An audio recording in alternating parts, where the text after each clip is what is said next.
Hello and welcome to another A Guy in His Room podcast episode. If you're listening, make sure you follow and hit that subscribe button and rate it. And tell your friends how much you like it. Thanks for listening. This is A Guy in His Room. Another episode. We're doing it. It's fucking a guy in his fucking room, guys.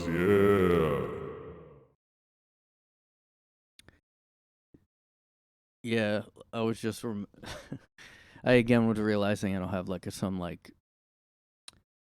fancy intro that I do. Everybody does that on like YouTube and everywhere, just and it is professional. I'm not gonna really, I never even do one. So anyway, but seriously, welcome to the I was almost gonna copy the Dark Horse podcast there. Welcome to the Dark Horse podcast. This is Brett Weinstein. Welcome to the Dark Horse. I can't even say it. Welcome to the Guy in His Room podcast, everybody. This is the Guy in His Room. Every week, every Wednesday, these are up. Follow us on Twitter, Instagram. So another episode. OnlyFans. Only porn.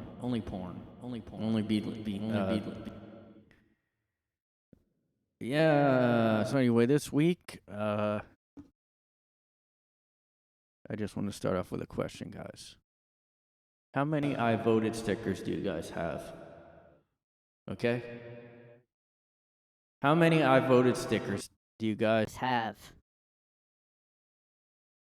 If you're like me, you keep every single I voted sticker. Every time you vote, you keep that voted why? To show that democracy is important and real.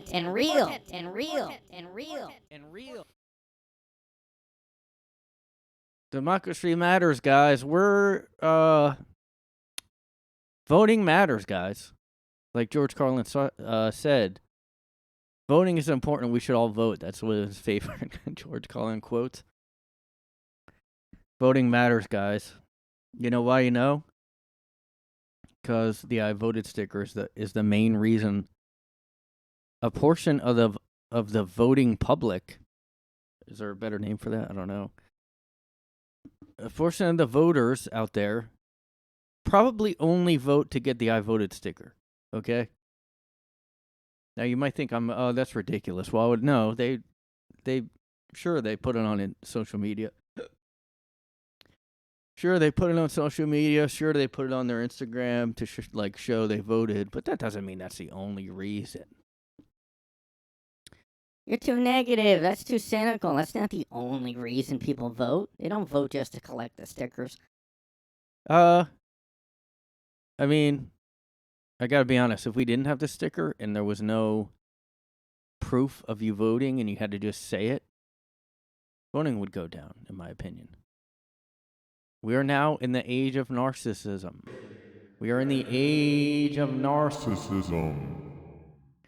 Everything is me. I just honestly do think that is a real.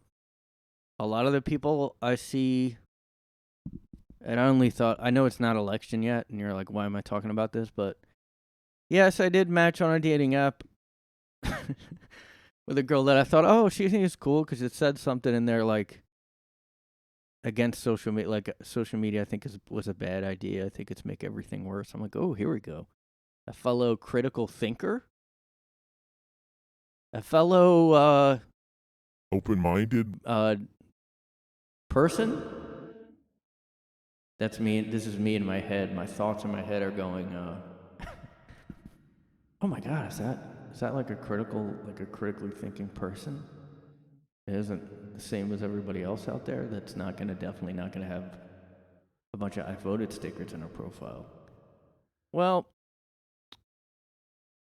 should have had a sound effect there, but guess what? That was not.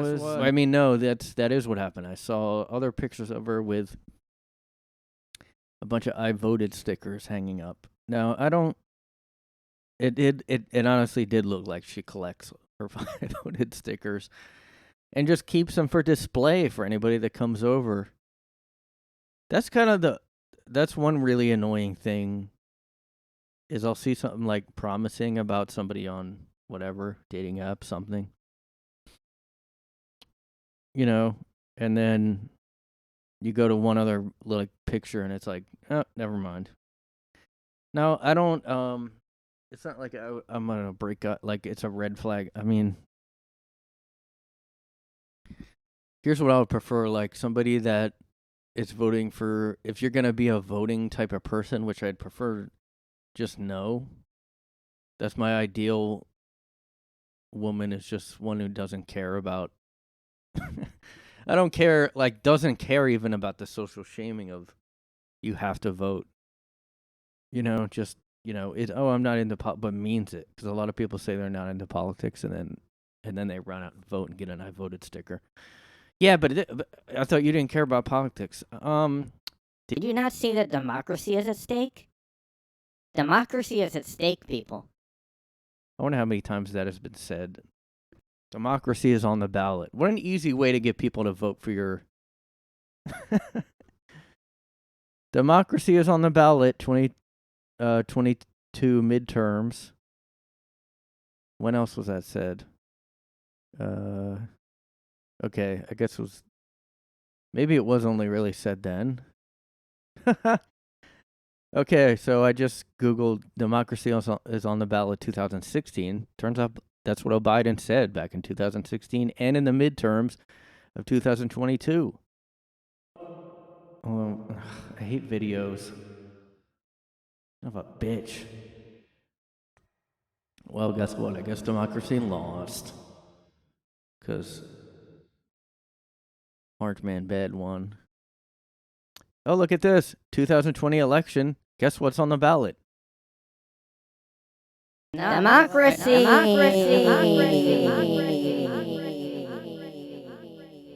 What else could I? 2024 is next. Let's see. I mean, it's not 2024 yet, so. Is this a surprising video title? Guess what, guys? You won't believe this, but guess what election officials say is still at risk in 2024? Democracy.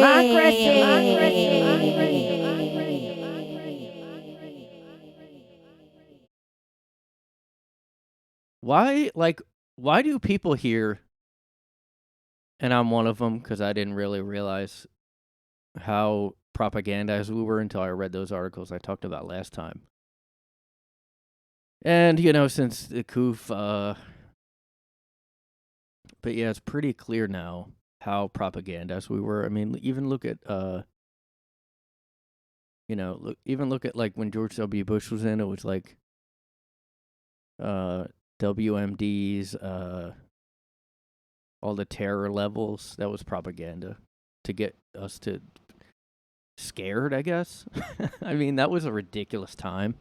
That was like a pre-pandemic pandemic of terror. I mean, we at least didn't have to lock down, but it was like, I mean, it was, oh, God.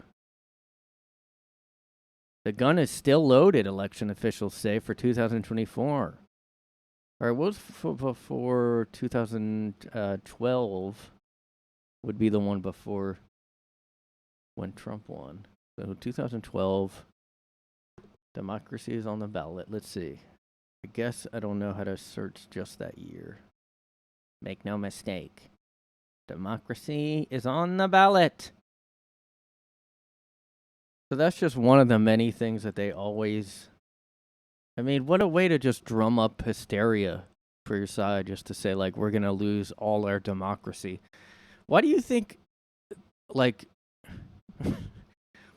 they just keep riling people up, and then, I mean, I'm not surprised Kavanaugh had a guy that was maybe going to off him, and then he was caught at least, but, like, I'm not surprised at all.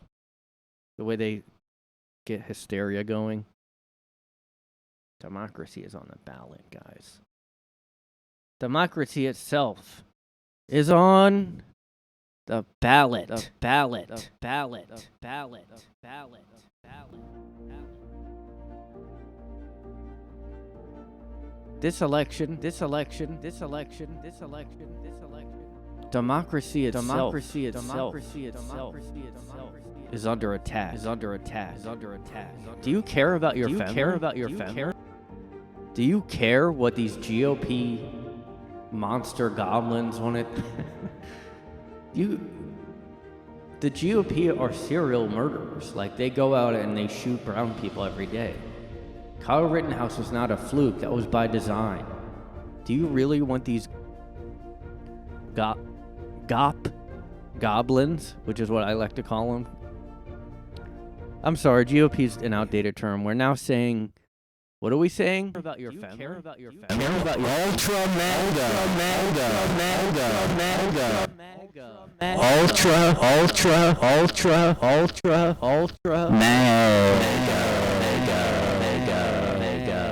Ultra mega maggots are coming to your town, and they are locked and loaded. They hunt down people that democracy is on this ballot. Get ready for the next election, guys. Oh, it's gonna be madness out there. I mean, we've been saying that since 2020 election. Look what happened there. A totally, like, not at all, at least allowed to happen. Insurrection. The most bloody, blood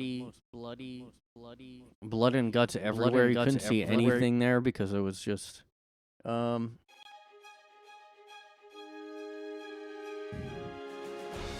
So I kind of have an outrage story of the week this time. I'm not really doing that every week now because I'm kind of bored of it already, but I happened to see this one. Now, you guys may know RFK Jr. is running for president. For 0% chance to be smeared and stopped at every turn. He is running for, nothing but net losses. I mean, there's no he is not going to come out of this with anything except visibility. Now, if that's all you want, go ahead, have at it. You will be shown on TV, news channels being called various names. Now, he is on the Democrat ballot, which maybe protects him a little bit from fascist smears. I don't know. And he's a Kennedy. I think that's maybe the main reason why they're not calling him a Nazi yet. But he is being already smeared, and it's not. I mean, I guess we're coming up on 2024, but he's already being smeared. Now, I didn't really hear. Weapons, because I've been doing a book on it for the past 2.5 years, and you know, the technology that we now have to develop these microbes, we've put hundreds of millions of dollars into ethnically targeted microbes. The Chinese have done the same thing. In fact, COVID-19, there's an argument that it is ethnically targeted. COVID-19 attacks certain races disproportionately. The races that are most immune to COVID-19 are because of the structure of the genetic structure of genetic differentials among different races of the receptors of the ACE2 receptor. COVID-19 is targeted to attack Caucasians and black people. The people who are most immune are Ashkenazi Jews and Chinese. But we don't know whether it was deliberately targeted that or not. not, but there are papers out there that show the racial and ethnic differential impact to that. We do know that the Chinese are spending hundreds of millions of dollars developing ethnic bioweapons, and we are developing ethnic bioweapons. That's what all those labs in the Ukraine are about. They're collecting Russian DNA, they're collecting Chinese DNA, so that we can target people by race. All right, well, I see why that's a controversial statement. Is this at a dinner? Like, what is that? I want to see what that was from, because it's like, just, who's recording that? Oh, it's the same fucking article. Oh, wait, no, it's not. Oh, it's a question and answer portion. Drunk gossip columnist, no, I don't have the fucking music on anymore. Yeah, guys. Apparently the war of words at, where is it? Fighting match between two guests over climate change. Wait, hold on. A guest asked Kennedy about the environment, which set off gossip columnist,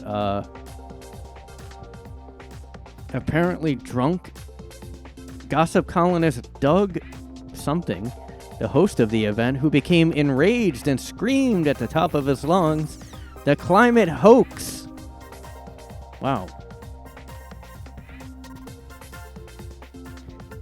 Meanwhile, octogenarian art critic Anthony Hayden Guest, who appeared to have been sleeping happily for most of the dinner, was roused by the abrupt rumpus, and then he opened his eyes and denounced his longtime pal Deckert, calling him a miserable blob, and then "shut up," implored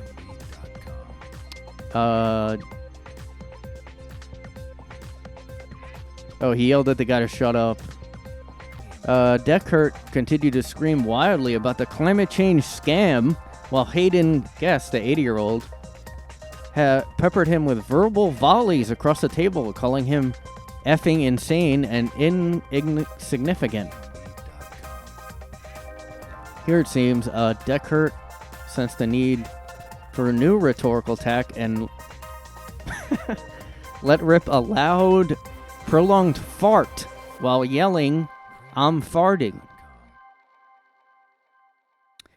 The room, which included journalists as well as Kennedy's campaign manager, was stunned, unsure about whether he was farting at the other guy personally or at the very notion of global warming. Yeah, so, I mean, that was ridiculous. It's at a bar. I guess it's like, it was later on, but that's like, just makes him look bad. He has zero tolerance for the climate hoax. This gossip columnist. Yeah, I mean, I don't know how I feel about I'm sick of the climate stuff. Like, you know, as usual, just the whole, like, virtue signaling about it. Like, the, like, fake companies, what they're doing about it, like I talked about last time. Like, I'm just, like, I mean, like, now we're gonna turn it around. Like, what? All right, like, yeah, if we added to the climate being bad, I guess I can understand, like, I mean, I don't know why we keep having to, like, specify it's man-made, though. Like, doesn't it not matter? Does it really matter if we did it or not? Like, if it is happening, if there is climate change, like, I mean, remember how there was an ice age and, like, all that stuff? Like, we didn't have emissions back then, you know? I guess I don't get, like, the point of, like, I mean, God, we've used gas and shit for so long, and, like, there was clearly ways to, like, not use that, but they just, like, were too greedy and, like, had that system in place, and now all of a sudden it is weird, like, how there's this turn, like, oh, we should get rid of gas stoves now. We should get rid of gas now. I mean, no. Now? Like, when nobody can afford to, like, do that? Like, oh, yeah, everybody just buys solar panels for your house. Good idea, you know? Just really good idea to just go into bankruptcy for, hey, we'll give you a voucher, you know? Hey, we'll Guys, don't. I mean, guys, calm down. We're gonna give you guys a voucher. I mean, if you spend 20 years' salary on paying the solar panel bills, we'll give you a voucher for Applebee's. You know, it's good. Who also probably ruins the environment worse than. I mean, it's all corporations that did anything like that. If that's really what. I don't know. I've never seen like any kind of debate. We've just been told in the media, like I mean, look, the amount of censorship since 2020, I now am like, I don't know about climate change now. And I was like I'm still like more pro environment than pro masking or something.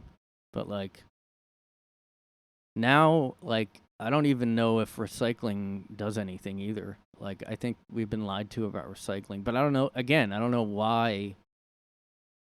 I don't know really, I haven't done my own research yet, which I know is Nazi thing to say. It's funny how, like, now, like, looking stuff up and, like, reading about any kind of conspiracy, somehow that's racist, too. It's not just dangerous. It's like, oh, this is dangerous and for me. Also, right wing, too. Also, it makes you political. I know you thought it was just like you looking stuff up outside of the mainstream. No stuff. Like, I mean, I'm sorry, but as soon as you clamp down on anything, I'm going to go, might be true then. Like, if you're like, oh, we have to stop all speech about this. I mean, then there's something to it, probably. There's something going on. Is it hurting a profit, a bottom line of some company? It's usually probably money. Well, it's also power with the White House doing it. People probably selectively don't believe the stuff that Elon Musk puts out because, like, he's Elon Musk. He's not, he's like basically a Nazi now. I mean, I guess. It'd be funny to hear someone say that with no, just like, well, I saw in Washington Post he's tied to, he's a gateway to the. It was so funny. Everything's a gateway to something. What was that one? Oh, there was yeah, I should talk about that. Hold on. Now, I missed this by a couple weeks. Well, Joe wrote, I guess 5 days ago. 1 week ago.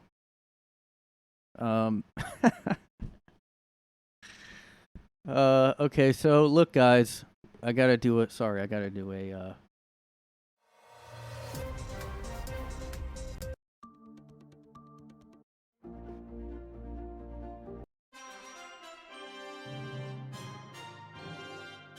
right, guys, like, I just want to let you guys know out here. Fuck, where'd it go? The far right is really into fitness, apparently. So this MSNBC says that Exercise and fitness is right wing, everyone. MSNBC on Twitter, the far right's obsession with fitness is going digital. Opinion, why the far right is really into home fitness. Hey, guys, you guys hear about this? First at 9, we have pandemic fitness trends have gone extreme, literally. White supremacists' latest scheme to valorize violence and hyper-masculinity. Now, what is that? What does hypermasculinity mean? I'm sure there is no definition that anyone can define. Anything you don't like is now extreme something or hyper something. Now, what does that even mean? Oh, because they're extremist? Remember in the pandemic, like, some people got into working out. Here's why that's bad and right-wing and Nazi. Did you guys know? Pandemic fitness trends. Oh, I thought Just a little word of info for you guys out there. Some people were sitting at home during lockdown, and they thought, maybe I'll get in shape. Maybe I'll start working out. I got nothing else to do. Maybe I'll start, I don't know, just working out a little bit, walking around. Guess what, guys? That's a gateway into extremism.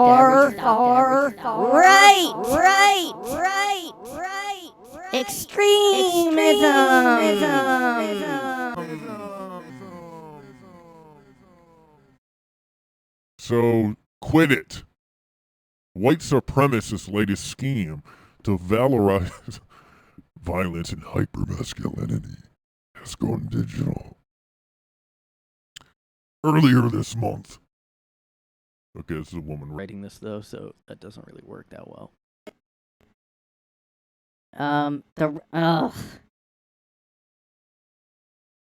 So this is an extremism expert, everyone. Earlier this month, researchers reported that a network of online fascist fitness chat groups. Now, what is that? The Guardian has an article on this. More than 1 year old. Fascist fitness. The far right is recruiting with online gym groups. Well, okay. Here's the thing, like, because well, I don't really think. I mean, yeah, the movie American History X, the guy was worked out a lot. Does that mean every Nazi is really buff and like? I mean, I don't think so, because I saw a Vice documentary a while ago with a neo-Nazi, and he was quite out of shape. Now, I know that doesn't represent all of them, but there's no way that they're all like that. If there is really neo, I don't know, man. I don't get how you're trying to tie. So it's called Hope Not Hate. I mean, how is that? That actually sounds good. Anti-fascist group. Wait, well. Oh wait, this is the group against it. Puts a black and white picture of a gym. Probably Ukrainian. I mean, I don't know if anyone here forgot that Ukraine had a lot of neo-Nazis in their army, and now they just pretend that didn't happen. I mean, yeah, anybody who's that, like, militantly... yeah, this article's terrible. There's no, like, evidence or anything. It's just... There's no pictures. There's no screenshots.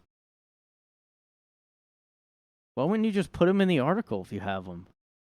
Members were initially lured in with help tips, and later went into closed chat rooms with a far right shared content. Now, who determines what far right is? Okay, well, that does sound like a Nazi. Again, though, there's no... Oh, maybe because it's like... I don't know. Anyway, let's go back to the MSNBC article. Physical fitness has always been central to the far right. In Mein Kampf, Hitler fixated on boxing and jiu-jitsu. Think about that name, guys. Jiu-jitsu there. Believing they could help him create an army of millions whose aggressive spirit and impeccably trained bodies, combined with a fanatical love of the fatherland, would do more for the German nation than any weapons training. In more modern times, far-right groups have launched mixed martial arts gyms in Ukraine, Canada, and France. At least it says Ukraine there. It says here, established fight club culture of MMA far-right extremists. Oh yeah, so people bought fitness gear over the lockdown and now they're not using it or buying it. Yeah, well, that's gonna happen. Okay? I mean, just like the whole, like, I don't know. I mean, the article, the headline, as usual, is worse than the article. Like, they have this image here of a guy with flexing over an image of Nazis. I mean, so any guy who works out, you're headed there, okay? I don't know if you guys knew that, but, like, every time you lift a weight up, like, up, that's a little bit, that's a little too close to the Heil. Okay? Think about that next time you lift that weight up. Like more like if you lift, so you're lifting a weight up. Whose weight is that? I would say you lift a weight up close to a, Nazi salute, and then you put that weight down, crushing all the minorities that get in your way. That's what you do as a white person. So think about that and stay fat, because it's better and more progressive to sit at home and, I mean, the problem is, here's the problem, guys. All you white people out there listening, thinking, I don't know what you're thinking. I don't know what you're thinking. I mean, I've come to terms with my inborn propensity for right-wing aggression and violence. So I don't even lift a weight, because the thing is, once you start that whole process of a dopamine rush of you've been working out, and then you get endorphins or whatever it's called. You get that rush, you've been lifting weights, you've been doing all this stuff. You get that little rush of power. And then what do? As a white, you crush somebody. You crush. Yeah, that's right. You crush and you destroy. That's what you do as a white person. So what I would do is I would go ahead and, I mean, look, I just think you're at a danger anytime you're active as a white person. When you are active physically, you're active genocidally. Okay? You're active racistfully.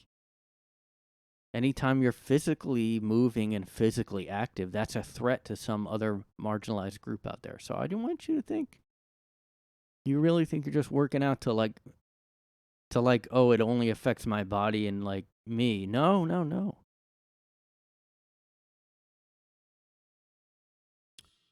It hurts marginalized people. It's a gateway to crushing and pillaging and plundering villages, and the blood of your white ancestor slave owners comes out of you when, as soon as you start sweating, those little beads of sweat, those are tears. Those are the tears of so many indigenous natives that you have crushed and destroyed. And your rage and the souls of your ancestors of whiteness and domination and colonization come out. And we can't have the white colonizing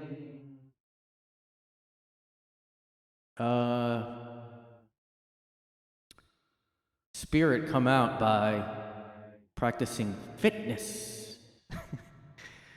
This is how these woke people talk now. They literally sound like preachers. And I mean, when you think about it, the whole white privilege, and then you're born with white privilege, you are going into spiritual, almost karma territory that you have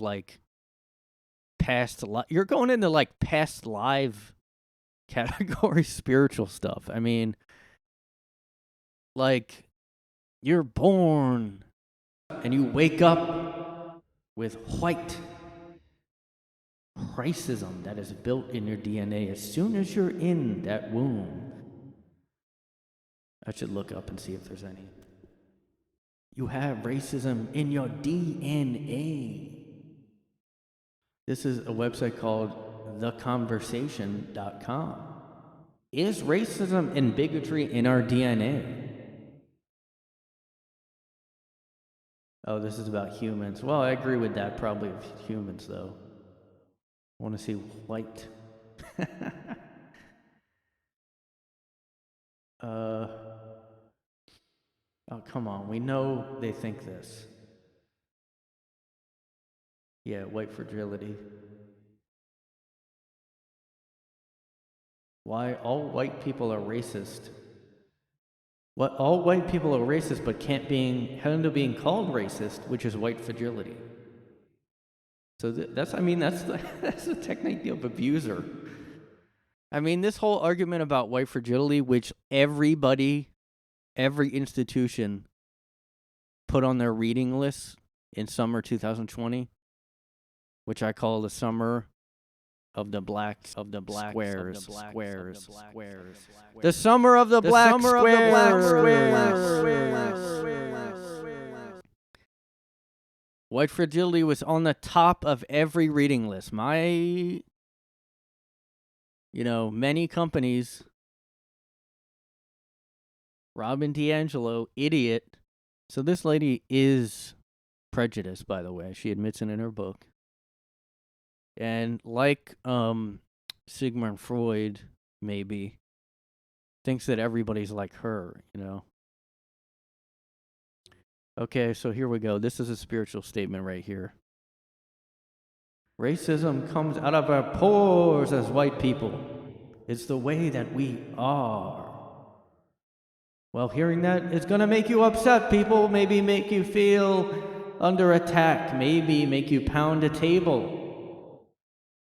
Well, let me tell you,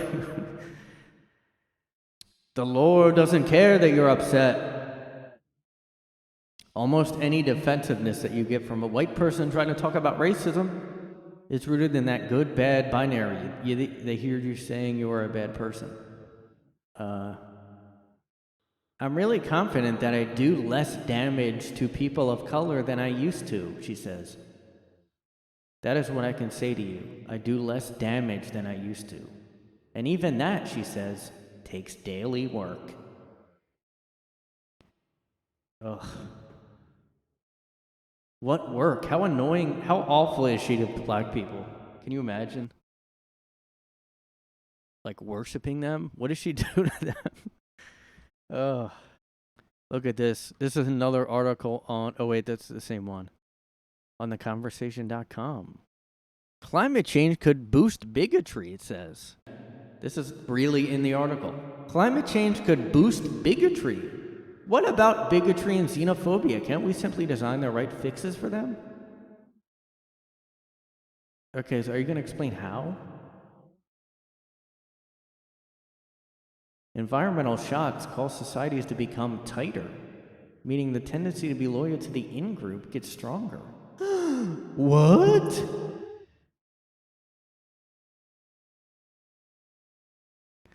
Does that mean it's racist, though? I mean, why would that be racist to have an in-group?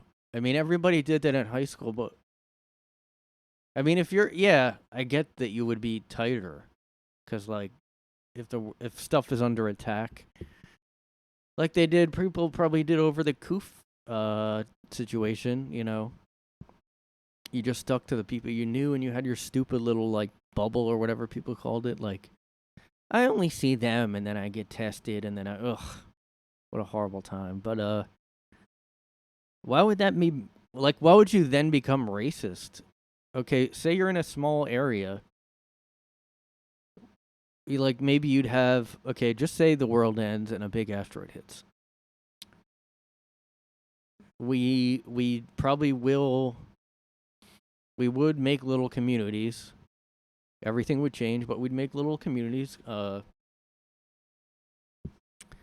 yeah, you would probably have leaders, people that are more go-getters or whatever. You'd have like a leader. You'd have an in-group and out-group. But that's, I mean, stuff is so diverse now. I mean, unless you're in a rural kind of area, like anywhere, I mean, it depends on your area, but it has nothing to do with racism. I mean, if you have a black neighbor, you'd be in a community and they would be in the in group. But if somebody from another group, it doesn't matter their race, comes into your little enclave, you're like Armageddon, you know. Like, look at the movie A Quiet Place, where people just made little communities because I don't want to spoil. Well, the second one, it's not really a big spoiler. It's just, they came across a little community that knew something about the creatures, and they stuck together. Why? And maybe you could say they were an in group because they knew that information, but there was a black guy there. There was like a bunch of different people that had nothing to do with it. Why would you go, oh, you're black? That's not going to work here. What if the black guy knows something? Like, it doesn't make sense. No, that's not human nature. Human nature is the beginning of the movie 2001. You guys remember? I'm quite a film buff, so I know a lot about the classics. And 2001, Stanley Kubrick.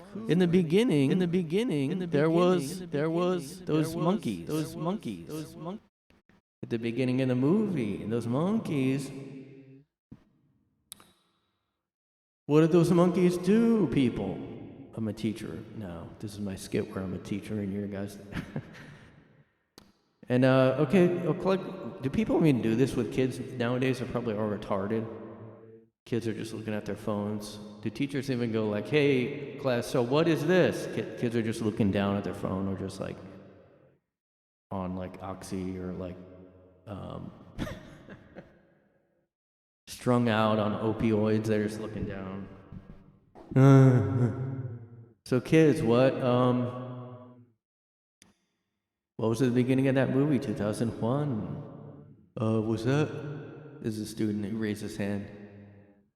Yeah, Daryl, what do you got to say? Is that a true story? Wait, what do you mean? It's the ones that it happened? We just watched that scene. Are you serious, Daryl? You think in 2001 there was no humans around? There was just... Oh, wait, I can't remember if it was... Oh, it was monkeys. So, Daryl, you think there was only monkeys around in the year 2001? No, just, like, was that in Africa or somewhere? No, this wasn't a true story, Daryl. Oh, okay.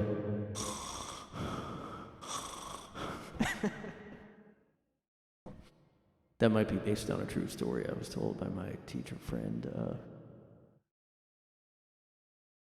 Not about that movie, though, but, yeah, so, okay, class, so 2001, the monkeys, what do? Somebody gets they're fighting over something, I think, in the beginning, right?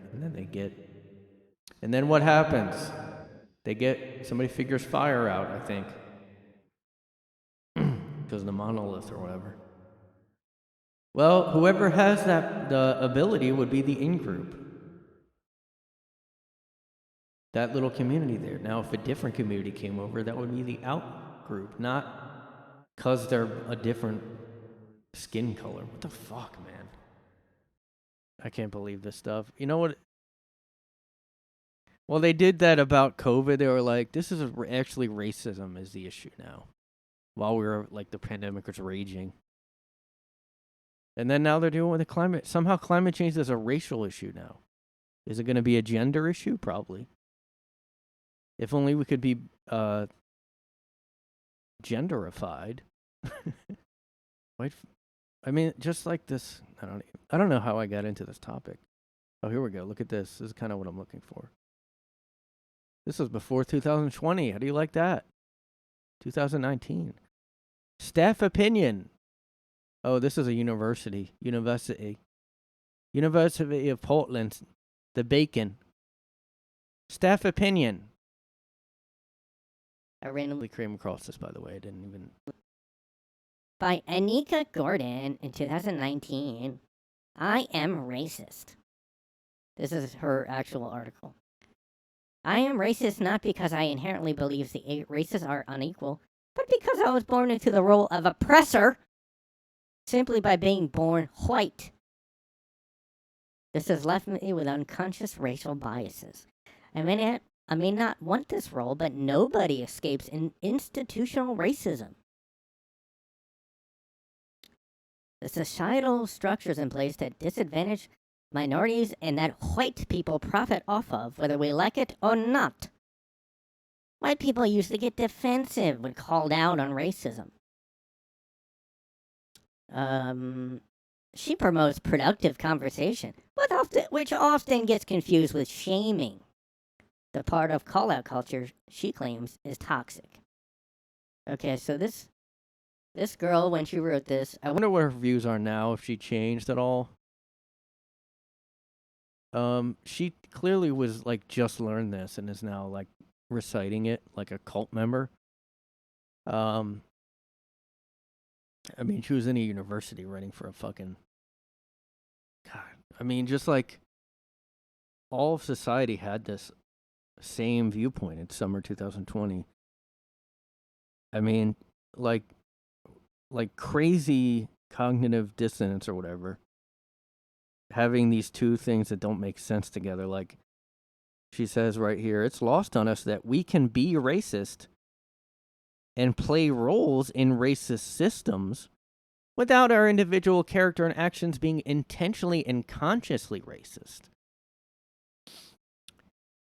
Oh my God.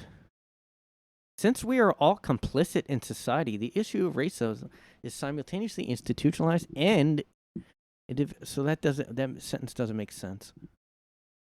When we act offensively, we cannot begin to unlearn the racial biases that we have ingrained in us. I don't think I fully understood my role in perpetuating our racist society until this summer. This is really funny. Oh my God. I don't know how I randomly found this article. Wow.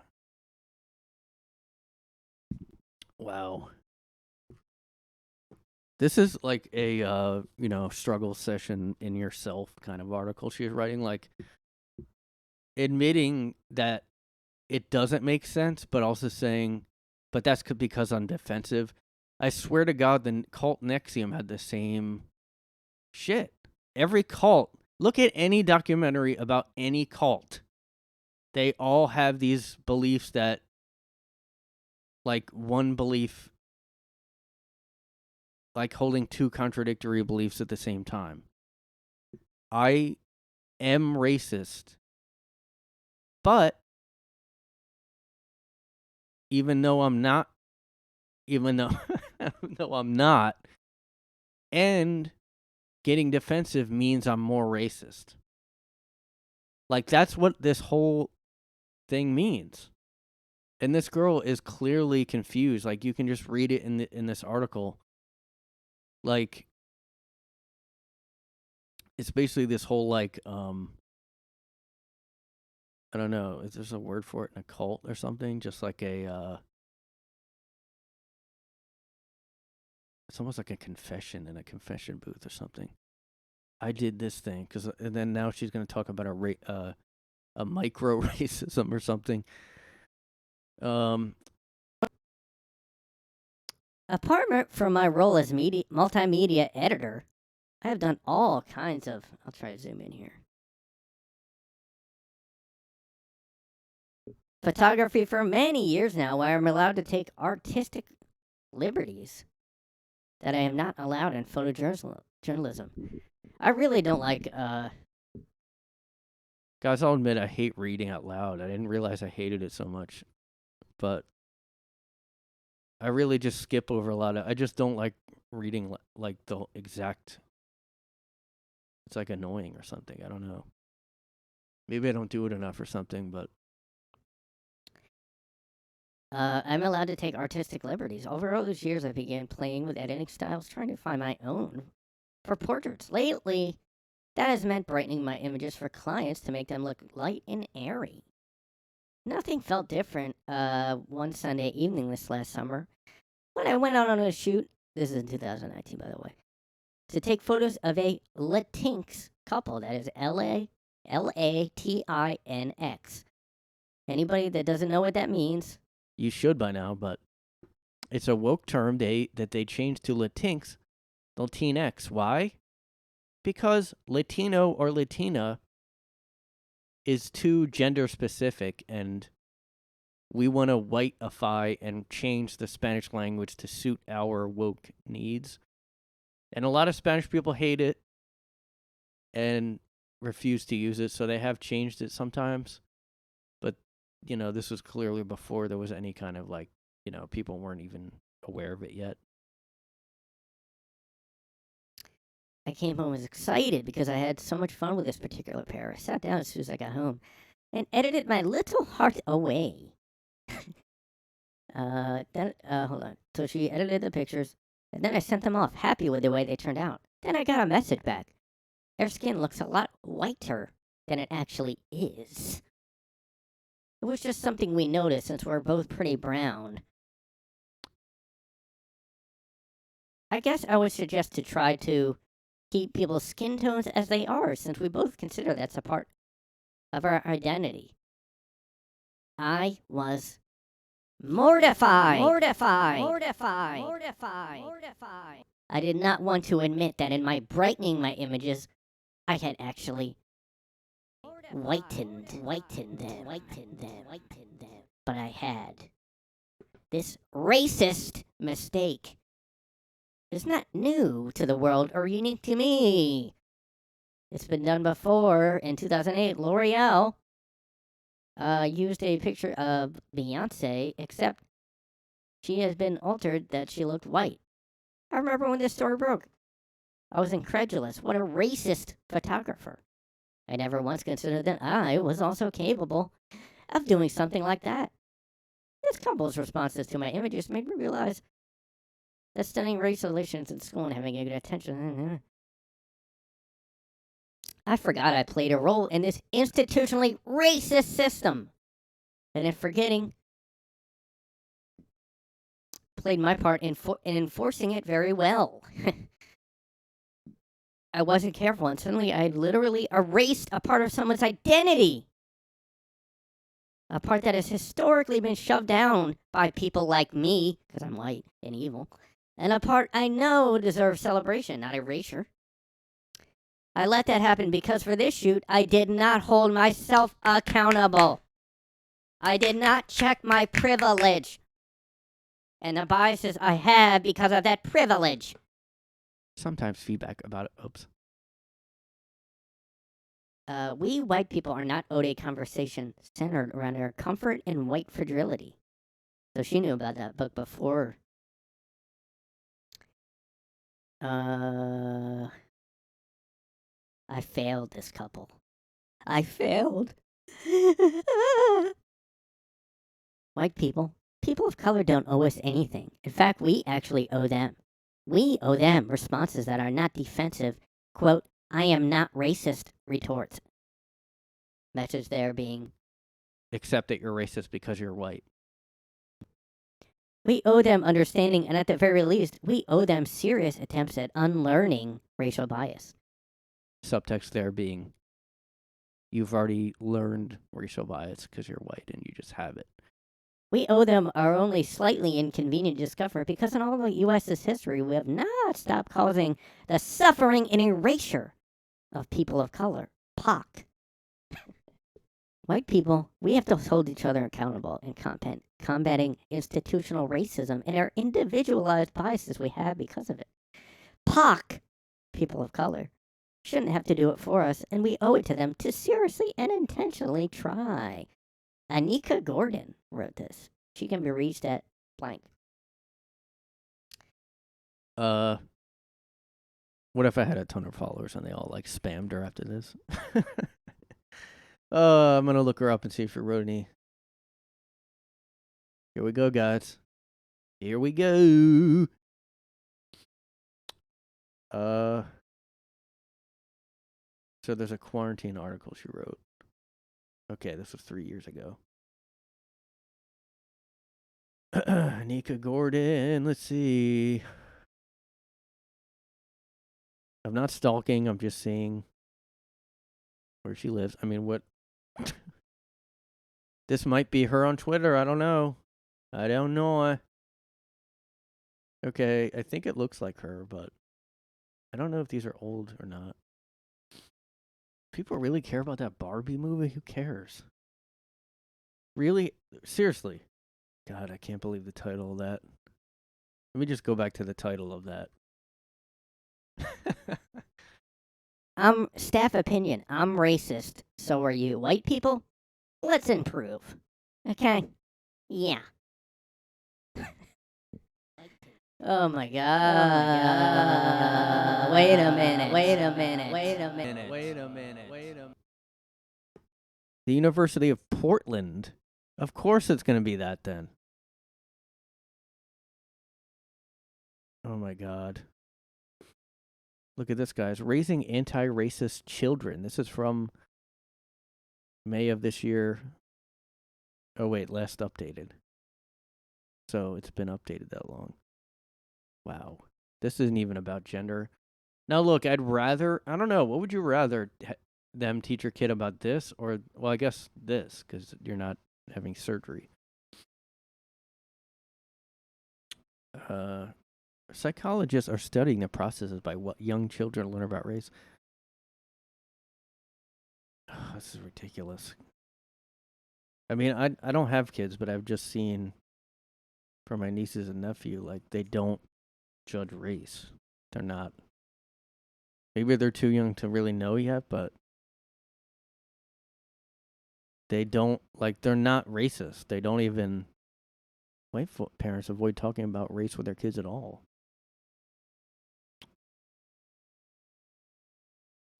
I can't believe, like, promoting a colorblind view can have negative consequences. Unbelievable. This is the American Psychology. This is the APA. This is the American Psychological Association. Okay, this isn't some like Portland thing. Oh God, I got so sidetracked. I don't even think I read this. Yeah, I just got into the. Man, I got so sidetracked.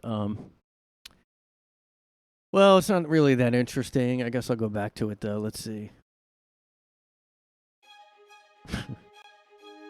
All right, so I did this was the outrage story. RFK Jr. Well, yeah, I played what he said, the thing about genetically making it attack certain races. And turns out, guys, RFK Jr.'s sister and nephew speak out on deplorable COVID comments.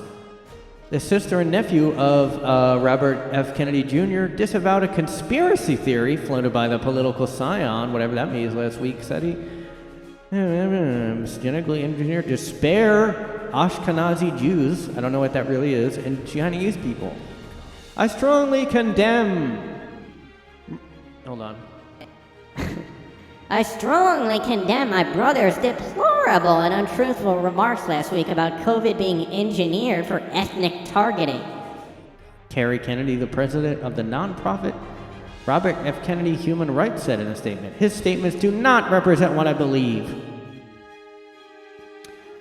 So, like, I don't know whether they did that. Like, they really didn't need to go that hard at him, did they? I mean, were they going to lose funding? There had to be some big reason, like, that they would slam him so bad, because they really went a little overboard here. It wasn't a Kanye West level comment that he made. It was just like, I mean, he did say, like,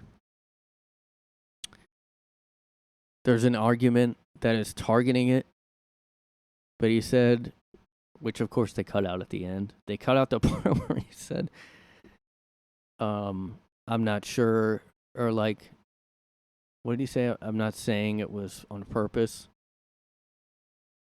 But could I believe that they study I mean, that is some real eugenics level stuff that he's talking about there. That is pretty. I mean, that is out there. I'll say that. I don't know if he has some kind of. I mean, he's a Kennedy, so I feel like he probably has proof about it. He probably knows about it. I mean, I wouldn't be. Like. People are just like so naive, I think, like with. I mean, look how big eugenics used to be. I think I talked about it in another episode. It just like all the elites were just openly into the eugenics. So was Hitler, but I think Darwin, people like that. And then like, the only thing that doesn't make sense to me is like that he said Chinese were more immune and a ton of them got COVID. So I don't know what he's saying there, really. It was kind of a dumb thing to say. I mean, if he's running for president, it's just something that will obviously be taken, like, you will be ran with. I mean, I don't know how naive this guy is, but I just think he's, like, really naive. Like, he doesn't think they're going to go after him, like, hard like this. Like, you say one thing, and this was an out there statement, like, I wouldn't say it in any kind of public event. Like, even if I did see proof of purposely going races of people with that, I don't think I'd say it at any kind of public event like that. I don't think it's I don't know. But, like, it's weird to me that his sister called him deplorable, which is, like, what they call Trump supporters. Like, what is that word that he just took off? Like, I didn't hear it before 2016. And then Hillary said it, and now it's a thing. Like, people say, you're deplorable. You are deplorable. That's what a basket of deplorables was the big thing.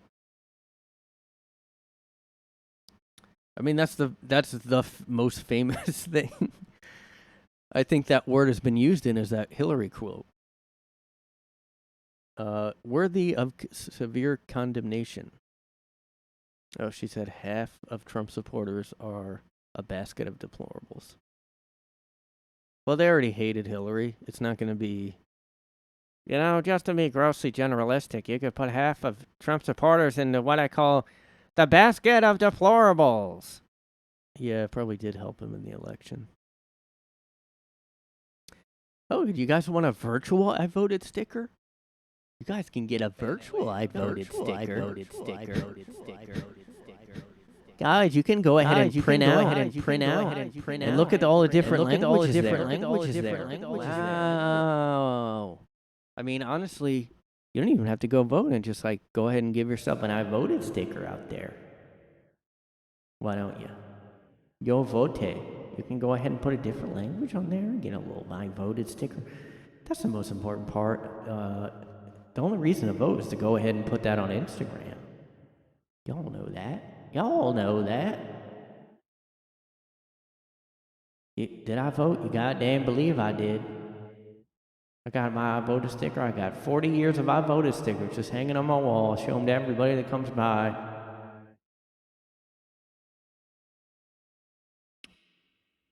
Oh, do I vote? And then I point at the wall, and it's a big laugh anytime anybody comes in the house.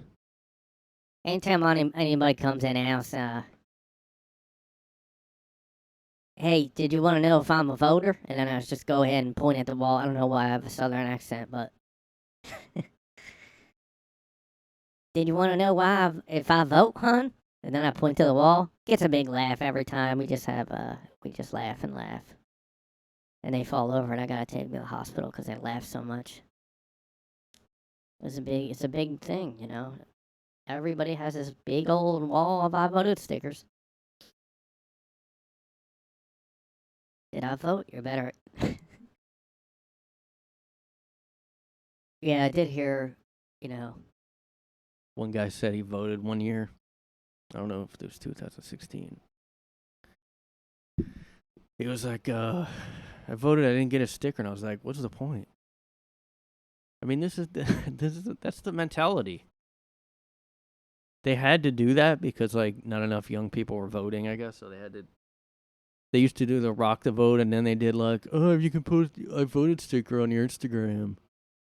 And I did last election. What was it, 2020? Like, there was a couple election places. Yeah, outside of them, I saw people walk out taking selfies. Or taking, pictures of the, like, sticker or something. That's what's going on. That's who's voting, guys. They still want that little badge of honor. You can have that little I voted sticker. You want that, hon? You want that? It'd be funny if that was like a viral story of somebody getting like flipping out because they didn't get an I voted sticker. That would happen. It probably has happened, actually. As soon as I think of a crazy scenario about somebody flipping out, I'm like, yeah, that's probably happened. I'm sure, yeah, nobody's probably... It just will be hilarious. Well, you did vote, though. See, you can see right here. Now, what the fucking sticker? Tries to, like, video his whole voting experience. That's where we are, guys. I'm getting sick, I think. Getting sick, guys. Help. The only thing you can revive me is my voted sticker. Anyway, guys, stay safe. Do not work out. Do not take care of yourself. That is a gateway to Nazi. I did not see that coming. I mean,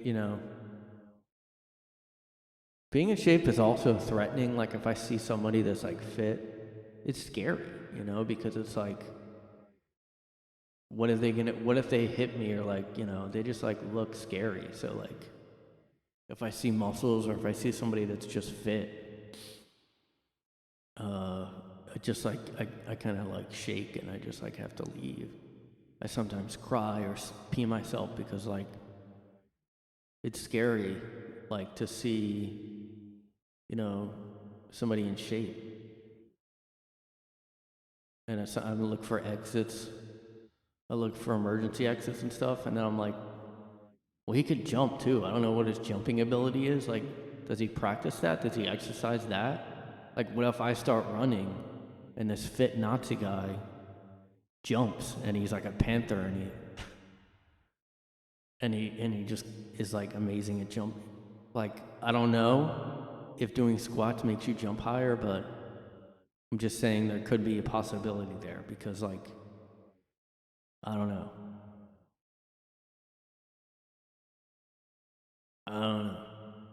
Okay. Teach your kids it's not okay to exercise, guys. Teach your fucking kids it's not okay to be fit. To be fat is good. Be just like don't be too like fit because that's like threatening. What you want to do is you want to just be like curves and like round is what you want to be because that's like a very non-offensive just mass of like whatever, nothing. Like it just looks like you're like a little cushion. Somebody could just rest their head on, can just lay on like a little beanbag, Somebody can lay on it like a little beanbag chair, just cuddle up with it. Just not, just big and cuddly, soft. Kind of just try to think of like a big teddy bear, a big cloud. Big though, just like very no tone at all, just like a big blob of just basically, and then become gender neutral because like you're just so big that there's no definition and it doesn't matter anymore. So once you gain that weight and you're just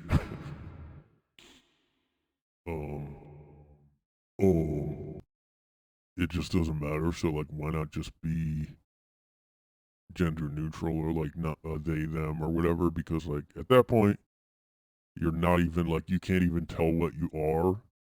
You're just like you're either a big lesbian or you're who knows? You're like It's Pat from the old SNL. That's very not threatening to be that like, and you might as well try on that new identity because you ran through the other one and you just got, So yeah, just try that out, and that's very good and very, I would say that's a very double plus good way of being. So try that out, guys, next time you think about, you can, just try it out, guys. Let me know how it goes. Hit me up on those socials and shit, y'all. Check me out. Retweet, repost this shit,